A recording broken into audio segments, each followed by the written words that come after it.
इस औरत की 12 बेटियां थीं। हर एक बेटी दूसरी से ज्यादा तेज आवाज में बोलती थी। उनकी आवाजें घर में दिन रात गूंजती रहती थीं और माँ का सर उनकी आवाजों को सुनकर चकरा जाता था। एक दिन माँ तंग आकर चिल्ला पड़ी, हे ऊपर वाले, इन सबको जंगली कौवा बना दे और इन लोगों को कहीं दूर उड़ा दे। माँ ने जैसे ही ये अल्फाज कहा तो वैसा ही हो गया। तुरंत 12 बेटियां कौवा बनकर आसमान में उड़ गईं। घर में पहली बार चारों तरफ सन्नाटा छा गया, लेकिन उस सन्नाटे में माँ का दिल अफसोस से भर गया। वो रोई, चीखी, बहुत ढूंढा, लेकिन बेटियां कभी वापस नहीं आई। समय बीतता गया और माँ ने अपने अकेलेपन के चलते एक बेटे को जन्म दिया, मगर उसने कभी उस बेटे को अपनी बहनों के बारे में कुछ नहीं बताया। बेटा बड़ा हुआ और मोहल्ले वालों की बातों से उसे अपनी बहनों की सच्चाई का पता चल गया। तो उसने अपनी माँ से इस बारे में पूछा, लेकिन माँ ने इसे इस बारे में कुछ नहीं बताया। मगर बेटे ने ठान लिया कि मैं अपनी बहनों को ढूंढकर वापस लाऊंगा, और वह अकेले ही अपने बहनों को ढूंढने निकल पड़ा। चलते चलते वो एक झोपड़ी तक पहुंचा, जिसमें न कोई खिड़की थी न कोई रोशनी। अंदर बैठी थी एक अजीब सी बुढ़िया जो बैंडेज में लिपटी हुई थी। लड़के ने कहा, नमस्ते अम्मा। तभी बुढ़िया बोली, शुक्र मना तूने मुझे माँ कहा, वरना मैं तुझे खा जाती। फिर वो मुस्कुराई और पूछी कि वो क्या ढूंढ रहा है।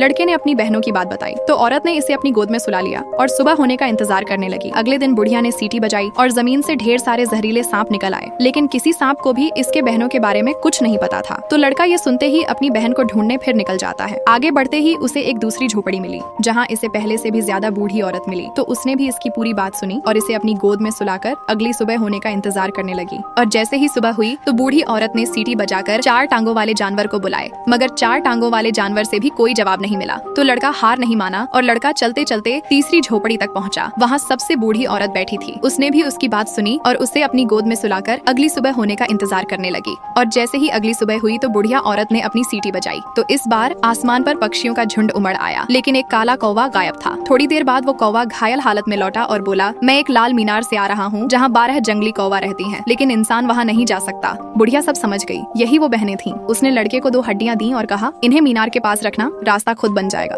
लड़का मीनार तक पहुंचा और जैसे ही हड्डियां रखी तो वो सीढ़ी बन गई। वो ऊपर चढ़ा और वहाँ उसे एक लड़की दिखी, जो वो उसकी सबसे छोटी बहन थी। वो डर गई, लेकिन लड़के ने अपना नाम और अपनी माँ के बारे में बताया। तभी बाकी बहनें भी लौट आईं और बड़ी बहन को इंसान की खुशबू आई। वो गुस्से से पूरे कमरे में खोजबीन करने लगी, लेकिन छोटी बहन ने सब कुछ बता दिया कि ये हमारा भाई है, ये हमें लेने आया है। और तभी सब बहनें इंसानी रूप में आ गईं और भाई को गले से लगा लिया। सबकी आंखों में आंसू थे, लेकिन दिलों में फिर से अपनापन जाग गया। 12 बहनें और भाई मिलकर घर लौटे, जहाँ माँ उन्हें देखकर रो पड़ी। अब घर में फिर से चहचहाहट थी, लेकिन इस बार वो प्यार भरी थी, लेकिन वह शोर नहीं। और फिर सबने मिलकर एक नई खूबसूरत जिंदगी शुरू की, जहाँ अब कोई चिल्लाहट नहीं थी, सिर्फ साथ और सुकून थी।